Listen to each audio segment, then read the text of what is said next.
Go straight into our second speaker, Professor Katherine Forsyth, going to be looking at an inscription on an artefact, an Ogham inscription on an artefact from Orkney, which I believe Anna herself found in one of her excavations. And so, Katherine, over to you. Okay, hopefully that works. Well, it's a great pleasure to be here today to celebrate the immense contribution made by Anna to our understanding of Scotland in the first millennium.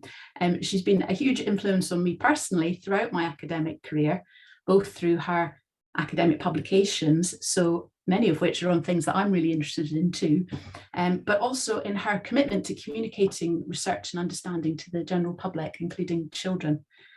She's really demonstrated that you can write clearly for a non-specialist audience and still respect both them and the material you're writing about.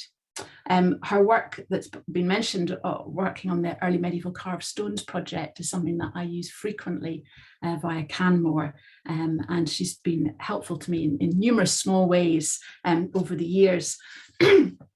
As someone coming on this scene in the 1980s and late 80s and early 90s, there were not that many female role models, fewer still ones who combined research and motherhood, and fewer again who had Anna's grace and style about them. She was president of the Society of Antiquaries of Scotland in 90 to 93, which is at the time I was living in Edinburgh and regularly attending antiques lectures. So Anna really stood out for me as a bit of an icon. She had, though, been an influence on me far before then, right back at the very beginning of my career. In my final year at school, I was the only person who chose history. Within history, there were 9 different periods to choose from, and my school, like the majority in Scotland, taught the same one every year: Weimar to Hitler, the rise of the Nazis. Because it was just me, I was able to say, actually, I don't want to do that. I want to do Scotland in the first millennium. And the school were happy to allow me to do that. But my teacher made it clear that he knew nothing about this period. So instead, my lessons, history lessons over the course of the year, consisted of him sitting in the corner and reading the paper while I worked my way through a cardboard box full of books kindly supplied by the North East Scotland Schools Library Service. It was a great selection, and I still remember the thrill of unpacking it when it first arrived. It's been an interesting exercise to think back and reconstruct what it contained and ponder what I would put in such a box today. You can maybe think of that yourself. There's certainly a lot more to choose from now. I remember there was a copy of Gordon Mingus's Who Are the Scots, the Ordnance Survey map of Dark Age Britain, Isabel Henderson's The Picts, Wainwright's The Problem of the Picts, and Alfie Smith's Warlords and Holy Men, which was hot off the press and very exciting. With the exception of Isabel Henderson, very few of these books had much in the way of pictures. So one book that really stood out. Here we go, right. Yes, this aforementioned book, Anna's 1977 Kingdom of the Picts. And in preparing for this talk, I decided to try and track down a copy secondhand, and it was been great to read it again, almost 40 years later. I can't believe the time has moved on. It was aimed at a primary school audience. I, of course, was in 6th year, but it was really rich in content, clearly written, up to date with the latest thinking. It really brought the material alive in an accessible and thought-provoking way. There were these great wee tasks to do and to inspire you. It was a really wonderful introduction. I was pleased to see that there's actually a really good discussion of Ogham. This must have been my first introduction to the script. I really enjoyed my year, and I wrote my dissertation on Pictish remains in the northeast of Scotland, which of course I'm still working on. The summer between school and university, I was lucky enough to be able to attend the seminal Dundee conference organised by Alan Small, The Picts, A New Look at Old Problems, which to me really marks the beginning of the modern revival of Pictish studies. Anna gave a paper at that conference on the Picto-Scottish interface in material culture, and she looked at board games and Ogham as case studies of this phenomenon. And one specific point she made had a particular impact on me. She said, the interpretation of Pictish Oghams is thus highly controversial, but fortunately for the archaeologist, they can also be treated as artifacts on the same level as any other item of material culture. And this is a point that I've taken forward. I went on and I did my PhD about the Ogham Inscriptions of Scotland, and it's a strategy that I'll be adopting this afternoon as well. It's been really great to have an excuse to return to material that I looked at in my thesis, to think again about Orkney's Ogham inscriptions.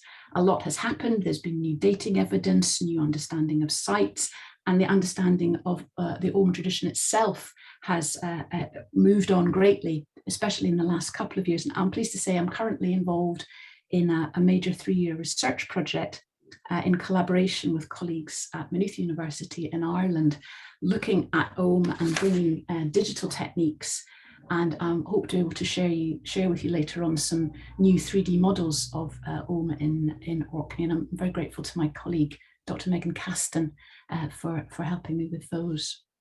Before I get on to talking specifically about Ogham in Orkney, though, I just want to say a bit of kind of a whistle-stop overview of Ogham. So, excuse me,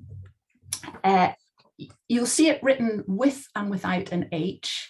Without an H, it should be pronounced Ogham, if you can manage that. With an H, which is the modern Irish spelling, strictly speaking, that should be pronounced Ogham or Ogham. The pronunciation Ogham isn't really a historical pronunciation, but it does slip out. The word appears to go back to an old word that means a track or a furrow, a groove, and this underlines the shape of the script. It's completely unique in world writing systems in that all the letters look the same. They all consist of bundles of parallel short strokes. And what differentiates them is their position relative to a baseline. And again, uniquely, the Ogham script is written in 3 dimensions around the corner of an object. So it appears to have been invented during the Roman period. It represents the sounds of Irish. It probably was invented in Ireland. It's based on some knowledge of Roman grammatical theories and is completely ingenious. I don't have time to go into how clever it is as a script, but it's although it looks very simple intellectually, it's very, very clever. The earliest surviving examples that we have of it in use date to the 4th or the 5th century, but for internal reasons, the alphabet must be a little bit older than that, but we don't know how much older, but certainly within the Roman period. It appears to have, from the shape of the script and from the terminology associated with it, it seems to have been invented to be carved on wood. We don't have any surviving examples of wooden Ogham sticks. There are wooden rune sticks from medieval Scandinavia. We don't have any surviving from Ireland or Britain, although there are references in later literary texts to the use of these. These have tended not to be taken too seriously, but actually I think they probably do reflect the use of Ogham in this kind of way. There's a proverb about Ogham that dates from the 8th century. Athe Ogham Ogma, the father of Ogham is Ogma, the god Ogma. Naheth Ogham Lav Nuskian, the mother of Ogham is hand or knife. And I think this gets us back to this notion of Ogham being something that's very easy to carve in a little wooden stick, or as here in the bone handles of some knives. I'll come back to both these objects later on. I said we don't have any surviving wooden sticks. Adrian Maldonado very kindly showed me this bit of carbonized stick that's got some marks in it that could potentially be Ogham. It's not very well preserved, which came from a crannog just to the north of where I'm sitting here in Glasgow. It would be very nice if this turned out to be an Ogham stick, but you can understand why these things would be unlikely to survive. I've stressed how Ogham is written in 3 dimensions, but it can also be written across a flat surface. You just have to write the baseline in, and the different positions are relative to this drawn in stem line. The earliest datable example that we have is this remarkable object, which is a Roman votive plaque, which was left along with various other Roman luxury items as votive offerings at the Passage Tomb of Newgrange in County Meath, that appears to date to the 4th century. You'll often see Ogham referred to as a script that's useful for carving on wood or stone. Well, if you've ever carved on wood or on stone, you'll know that the two are very, very different. Ogham is actually not at all easy to carve on stone, especially not up the corner of a stone. If you carve lots of parallel grooves up an edge, it's very likely that they'll split off and fracture. So it's really not at all well suited for carving on stone. This use on stone is a secondary application of a script that was already in use. So the fact that most of attention on Ogham has focused on Ogham stones, that's because they're what survives. As you'll see in a minute, we have hundreds of examples surviving from Ireland and Britain. Like this, some of them appear to be specially erected, others, the inscription has been added to an already standing prehistoric stone. These Ogham stones date, as I say, from about the beginning of the 5th century, and they're part of a much broader phenomenon within Ireland and Britain, whereby special burials were marked by upright standing stones, sort of person-sized, and commemorating an individual as a member of a dynasty, of a kin group, in ancestral burial grounds that were typically on boundaries. So in a way, this is a sort of single archaeological phenomenon that uses a different form of graphic communication depending on the region. So in Wales and southwest England, they use the Roman alphabet and Latin script. In Ireland and in parts of Western Britain, they use Ogham. Up in Scotland, we have the Pictish symbols and so on. So in each of these areas, an existing graphic system is being applied to this new kind of monument, which was in vogue from the 5th to the mid-7th century. One of the things that's remarkable about Ogham is the fact that inscriptions traditionally read vertically. There's a wonderful description from the 8th century of how to read an Ogham inscription. And it says, Ogham is climbed as a tree is climbed. It's a wonderful metaphor. By treading on the root of the tree first with one's right hand before one and one's left hand last. And after that it is across it and against it, through it and around it that one goes. And this is a reference to the different positions to the right of the baseline, to the left of the baseline, across the baseline and on the baseline. These are these 4 different positions where the letters are grouped. So the verticality of Ogham is very fundamental to the system. The inscriptions that we have are mostly quite short. It's quite a cumbersome script to read. It's not, you wouldn't write a novel in Ogham.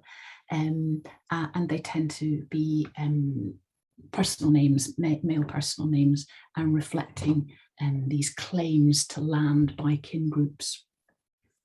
As I mentioned, we've got several hundred of them, very densely,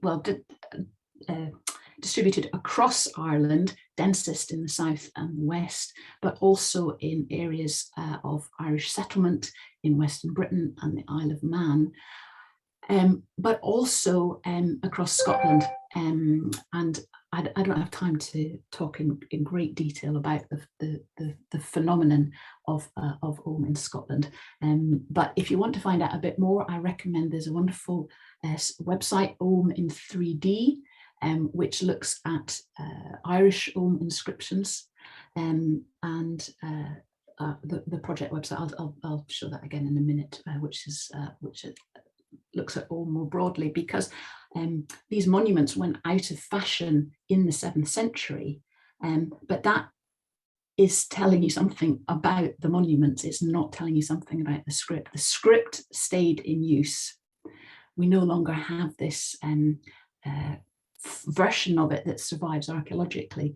And when we turn to look at the post-7th century examples, they're much more scattered, but they show that people still knew about Ogham and they still used it for inscriptions. We've got examples on jewellery, on a bronze vessel, comb, a dice, a bead, and so on and so on and so on. These are from throughout Scotland, from throughout Ireland.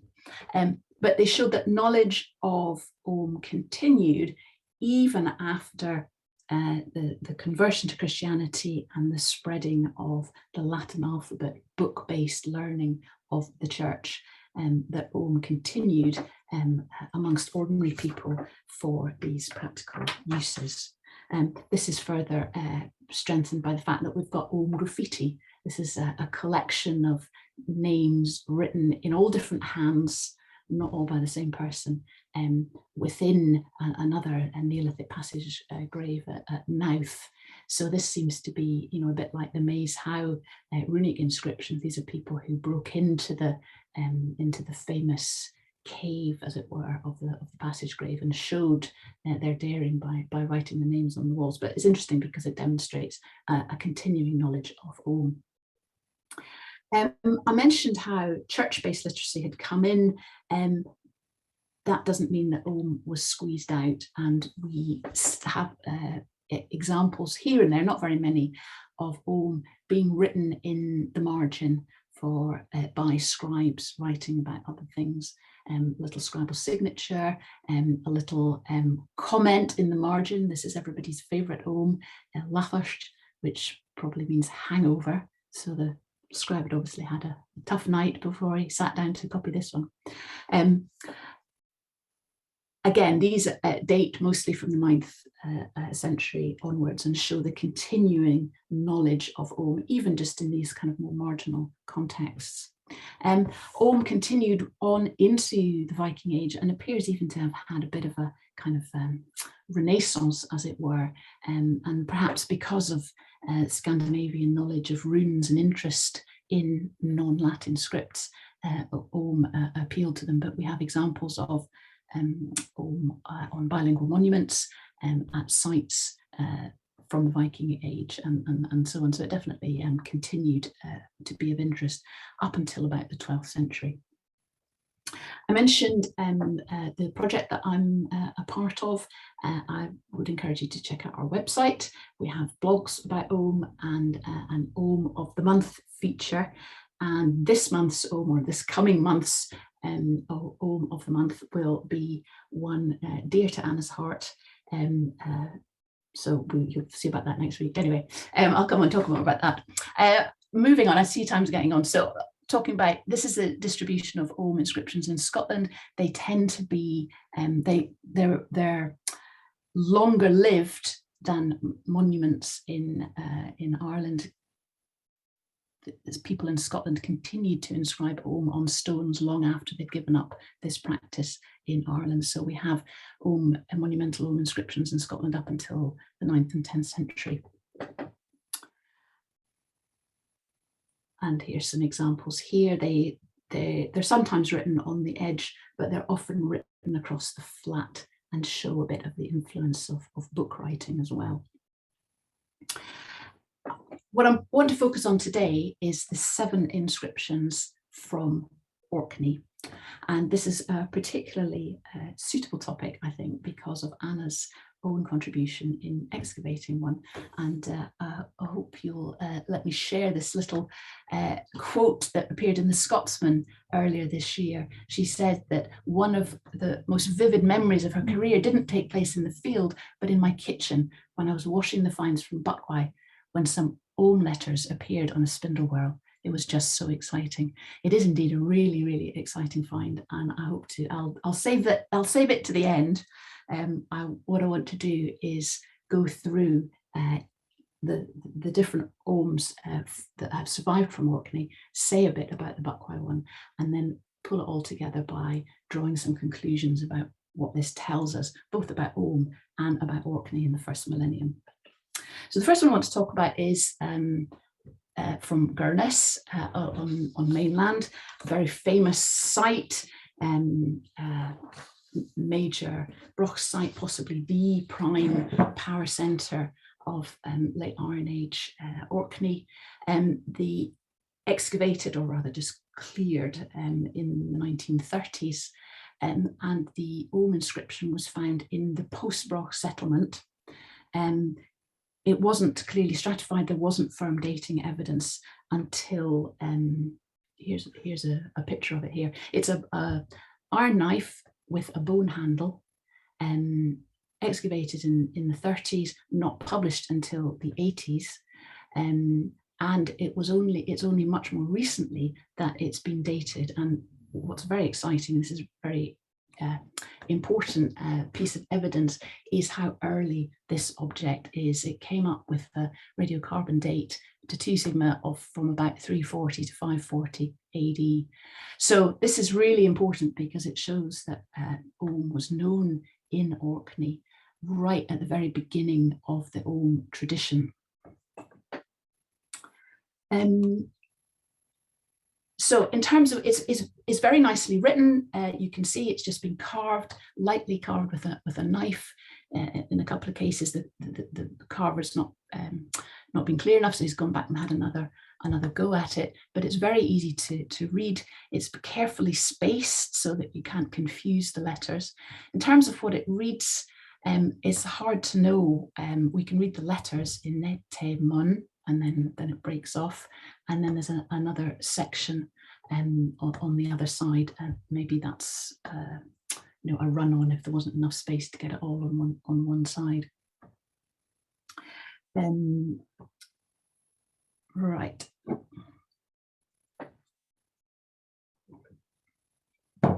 So this is an example of a pretty everyday household object being carved, presumably with an owner's name or the maker's name, or an invocation to the object to do its job well, or these are the kind of things that inscriptions on this kind of object consist of. We have other examples of this kind of thing. There's a bone knife handle from back in North Uist. Unfortunately, because of the marine reservoir effect, we can't date this effectively, and there wasn't clear dating evidence from the site. This was an Erskine Beveridge excavation in can't remember anyway, well back. But again, it shows that where preservation is good, in exceptional circumstances, then we're getting these organic materials inscribed in a very kind of informal way with Ogham. It too, we can read it pretty clearly in terms of what it might mean. Again, it looks like it could be a personal name. Mac could be the word for son there. Further afield, we have two other examples of knife handles, one from Weeting in Norfolk, which from a major late Roman cult site. It may have been of Scottish origin. There's other northern material in the area, and also one from Clonmacnoise. These are all very difficult to interpret, and I think this reflects the fact that inscriptions like this, they're not done by specialist scribes, they're done by ordinary people, and they don't always follow standard spelling or standard conventions, and also it's not totally clear what kind of thing will be written on here. So by their very nature, this kind of object inscriptions on this kind of object are difficult to interpret. The Gurness one is not exceptional in that respect. Moving on to another one, which is also a bit tricky. This is from Poole in Sanday, excavated by John Hunter in the 1980s. And this was one that it hadn't been published when I did my thesis, and so it's been really great to come back to it and understand a lot more about its context. This is a very difficult site to kind of get to grips with, but it's the Ogham stone was found. Here it is. It's leaning, sticking. It was sticking up out of the ground as part of a kind of paved area between structures, and you can see the inscription there. It makes much more sense when you see the orientation of it, and see that the stone is horizontal, but the carving is vertical. And of course, this fits in with the kind of traditional orientation of Ogham inscriptions.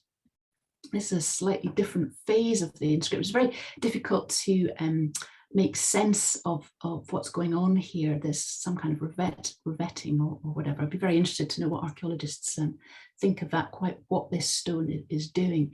But if we look at it and see how it was in the ground, we can see that in fact this Ogham inscription could well have been carved when the stone was already in situ. And this is important because previously it had been associated with the dating of this paving area, which can be dated to no later than about 660. 560, so the 6th century. So again, it looked like this was another very early example of Ogham, but in fact, if it was carved when the stone was upright, then that is not quite as secure as once thought it could be later.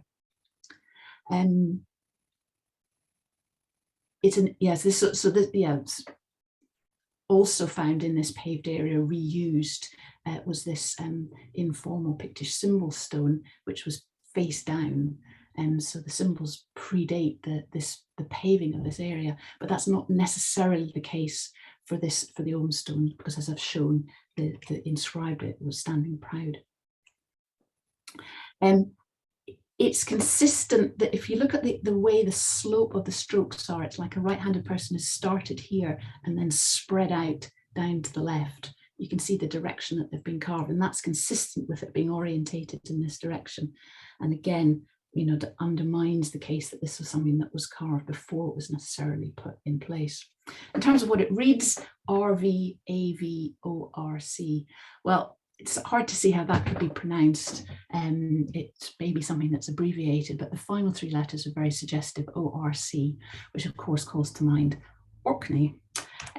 So Orcas or Cades, these are very early attested names for Orkney, perhaps going back as far as the 4th century BC in the voyage of Pictish of Marseille, around about 320. So they were known to ancient writers, but also the fact that the names survive into the medieval tradition locally shows that they were used. We have references as early as 579 to an expedition against the orcs, against Orc. In terms of interpreting what this is, I think it's been suggested that this is a tribal name. Orc is cognate with the word pork. It means a young boar, a young animal. So it's been suggested that this is a sort of tribal totem, you know, the young boars. I think that's possible, but it kind of fits in with this sort of macho Celtic stereotype. And I think there's also a bit of subliminal influence from Tolkien and his orcs. It may not be an ethnic name, it might be a geographical name, it might be a reference to islands that are pig-like. You know, if mainland Caithness and Sutherland is the sow, and then you have the litter of islands, that seems equally plausible. But so it's very interesting that this word appears to come on this inscription from Poole. The next group of inscriptions all come from the Prof of Bursey. Again, another very famous site, multi-period, very complex Pictish period, and then Norse layers up until the 12th century. Very complicated excavation and publication history, which has become greatly clarified by the recent publication by Chris Morris of Volume 4 of the Bursey project. There are at least 3, possibly 4, but probably 3 stones from Bursey. They came from different parts of the site, excavated at different times. I'm pleased to say they're all now in the National Museum. And the reason I'm pleased is that for about 50 years, 2 of these were missing, and they only came to light when the National Museum decanted from their old store in Leith. They were actually mislabeled as runestones, and so their true identity went unnoticed until Adrian Maldonado of the National Museum realised that they were in fact Ogham and drew them to my attention. And I could not believe it, because I had spent a very long time in the 1990s trying to track these down, searching, writing letters and all the rest of it. So I'm very delighted that they have turned up. as I say, they come from different parts of the site, all reused in secondary positions. Of limited dating evidence, although number 3 is from definitely from a sort of Pictish period layer, pre-800 layer. They all appear to be building stones, and the inscriptions look to me like graffiti. They're sort of informal inscriptions, and they're fragmentary and quite beat up. So it's possible that we're only seeing part of inscriptions that maybe went over a series of adjacent stones in a wall. I hope I'll be able to show you, this animation of a 3D digital scan that my colleague Meg Caston has done, which will give you an impression of the stone and the little inscription that's preserved on the side. I don't know if you're able to see that after there's a sort of one bundle of strokes above the baseline, another bundle of 5 across the baseline, and then there's a bit of a gap. And I don't know if you can see in the middle of that gap are what appears to be 2 dots, like a semicolon. It keeps moving. But if it's very hard, they can maybe see it there, those 2 dots either side of the baseline. It's possible that is a feature that we see elsewhere on Scottish Ogham, where we have punctuation, we have word division indicated by dots. And if we do, that's really interesting, because it seems to be a feature that is borrowed from the runic tradition. And so that suggests that this one in particular is potentially not from the Pictish period, but later.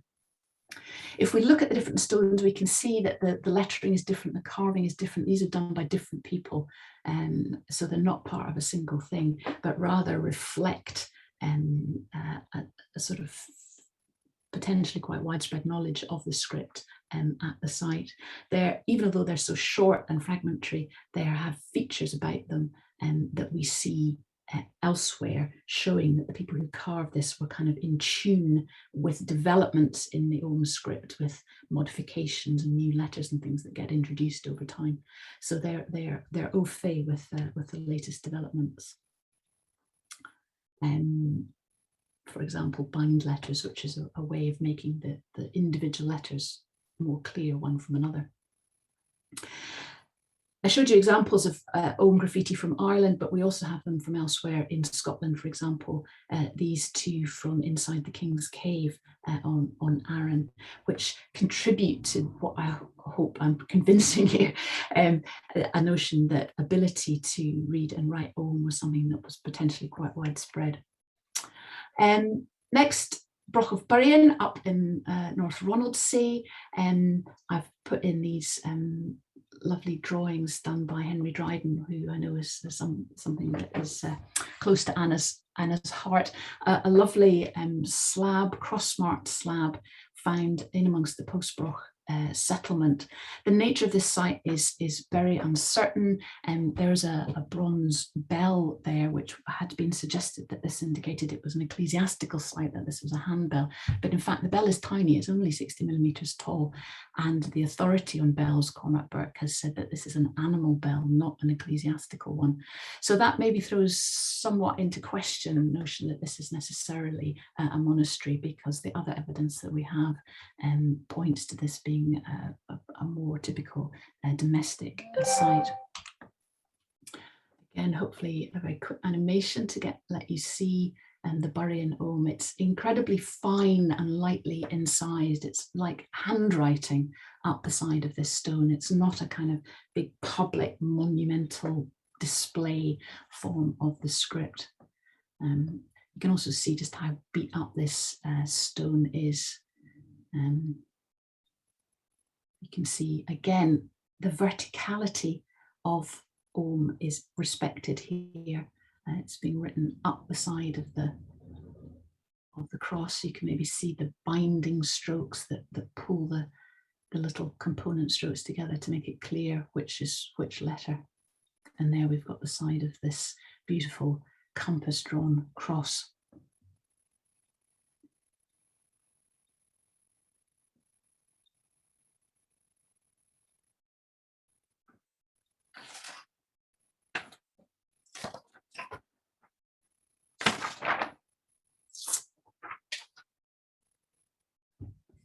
that's pretty much the end of it there. But it gives you a good impression of the stone. You can see the shaft of the cross there.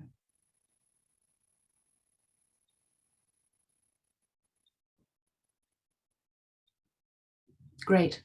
In terms of, this is a much longer inscription than the others, and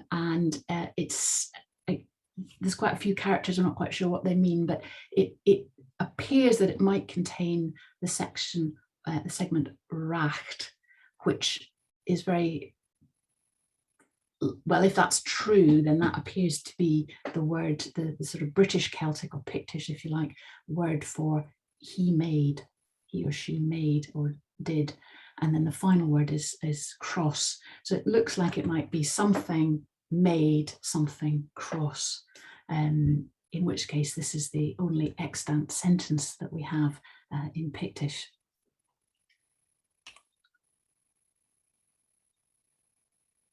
Just give you a bit of a close-up of these letters. And again, in the middle section, you can see these kind of cross-hatched checkerboard letter, a double R. We find that also on a stone from Shetland, and also in, I've put 14th century, but that's wrong, it's a 9th century Irish manuscript. So again, it shows that the people who are writing these inscriptions in Orkney are part of a much bigger Ogham tradition, where innovations are being shared over a bigger area. Now, I'm aware I've only got a few minutes left, so last and not least, we come to Buckwai on Buckwai, sorry, I did check the pronunciation before this weekend, Buckwai, which we've heard so much about, and I cannot get over those pictures that Ian shared and how young all those people looked. So excavated by children, Buckwai. Ian mentioned this very famous identification of the so-called Jelly Baby house, and it was just outside the house that Anna found this lovely little spindle whorl, which she subsequently recognised had an Ogham inscription carved on it. We can read it, again, interpreting it is quite tricky, and the fact that it's in a circle means it's difficult to know where to start, and the spacing of the letters is a bit, you know, compressed because of the circularity. I've had a go, Simon Rodway's had a go, we're making some progress.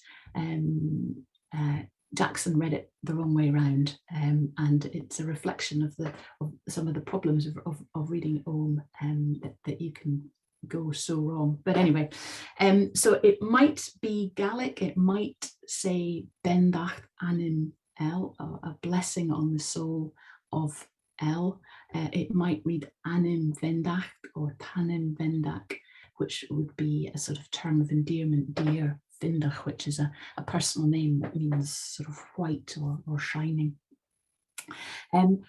We're making progress, we're not fully there, but it does seem to be some form of Celtic. Whether it's Gaelic or not is hard to see, but it's a beautiful little object. I don't know if you can see, I'm wearing a copy of it by Orcadian Sheila Fleet. I also know that the First Minister owns one of these. She's got a 9-carat gold one. I don't have a 9-carat gold one. And I bumped into her, she's my local MSP, and I bumped into her on the street one day, and I brought this subject up with her, and she said to me that it was her favourite brooch. So there you go, endorsement from on high, and you can see how fascinated Boris Johnson is by the Buckwai brooch on Nicola Sturgeon's lapel. Anyway, enough of that. I want to, I started a bit late, so I'm slightly over time, but I want to leave space for some questions. So I just want to very quickly round up by saying something first very quickly about the linguistic implications of these inscriptions. If the Buckwai Ogham is Gaelic, what does that tell us about the linguistic situation in pre-Norse Orkney? Is it evidence of Gaelic-speaking settlers from the Hebrides, from Argyll, or from Ireland? We tend to think of Irish settlement predominantly in Wales, but who's to say that it wasn't more widespread and also further north? We're not certain that Buckeye is Gaelic. It does seem to be some form of Celtic. That's quite plausible. The Orc in the Pool one, similarly. The Burrian one, possibly Brittonic, P-Celtic, Pictish. The Bursey ones are a bit too fragmentary to be of much help. Gurness, not really clear what it says, but as I tried to show, that's not uncommon for these informal inscriptions on portable objects. And it's certainly not enough to build an elaborate theory about pre-Indo-European Pictish on the basis of that inscription. Inscriptions of this nature are difficult to read for lots of reasons that have nothing to do with the linguistics, because they're fragmentary, because they're disparate, they're not formulaic like the Irish ones. So you don't really know what you're looking for. There's lots of different contexts, different kinds of scripts. And as I said, graffiti and informal inscriptions are not the work of specialist scribes. So they're more likely to deviate from standard spelling and other conventions, potentially to use abbreviations. You know, often there's not very much space on these objects. In terms of, so, I mean, I'm sort of come from the angle that's always trying to see the Celtic in things, but it's consistent with the other evidence that we have, with the onomastic evidence, the place name evidence.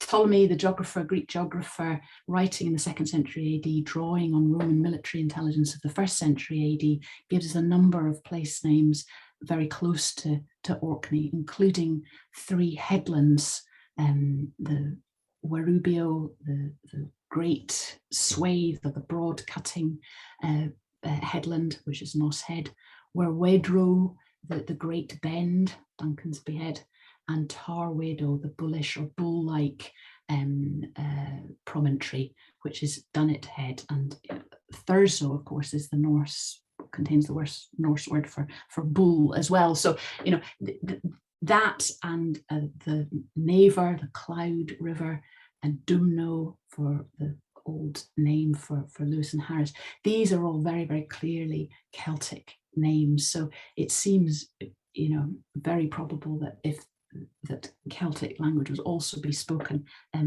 across the Pentland Firth in Orkney. And this is sort of supported by the very, very scant evidence that we have for pre-Norse place names.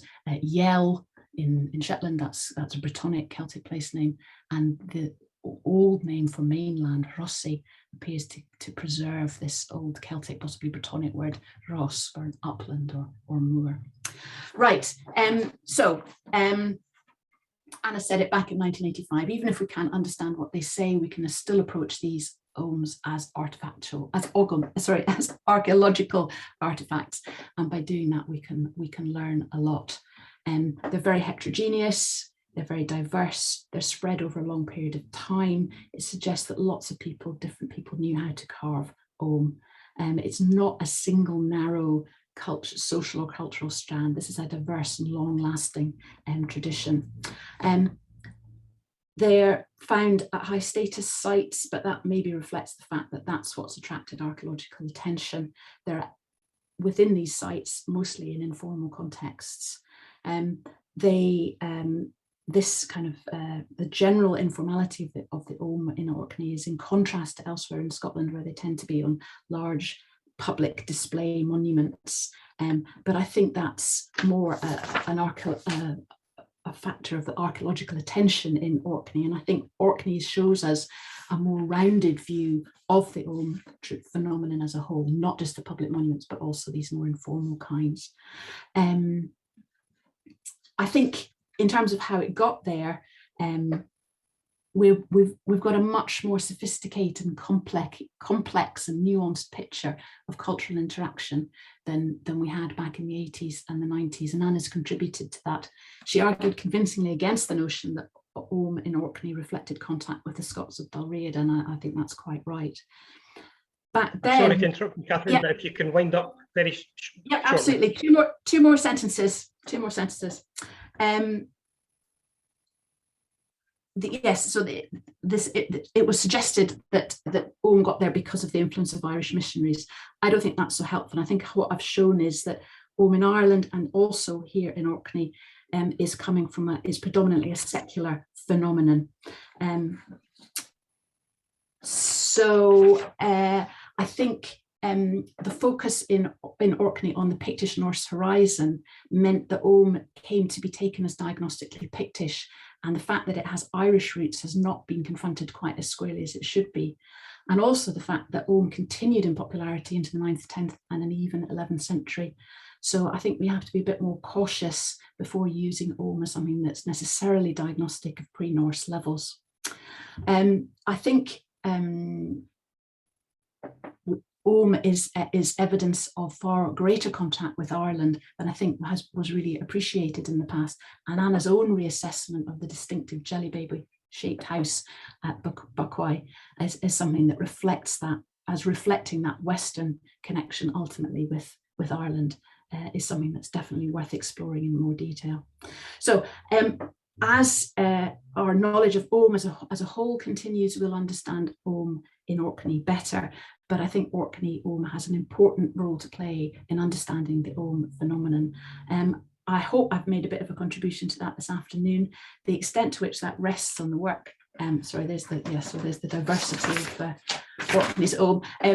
Just to underline the debt I owe to Anna in all of this, here are all the publications that she has done, without which that would have not been possible. Anyway, thanks. Sorry for overrunning there. Thank you all for listening, and especially thank you, Anna. Thank you very much, Catherine. That was fantastic. You started off at the top there saying Ogham, not something you would write a novel in. That sounds like a challenge. You've thrown down the gauntlet. I'm opening a book now as to when the first publication written entirely in Ogham comes out. I'm going to say within the year. Right, okay. We only have time for one question because we have overrun a little bit. Sorry about that. We have one from Ruth Black asking, is there any evidence of a numbering system in Ogham? No, I mean, people have drawn links between Ogham and tally marks, and obviously there's been an obvious connection between the two. The only use of Ogham for numbers that we have is on a little die from Ireland.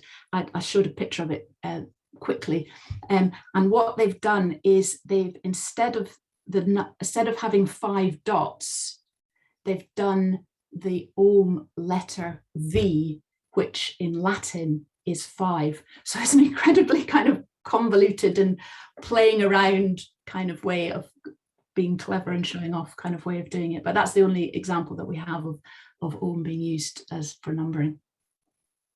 Okay, well, we'll leave it there. Thank you very much.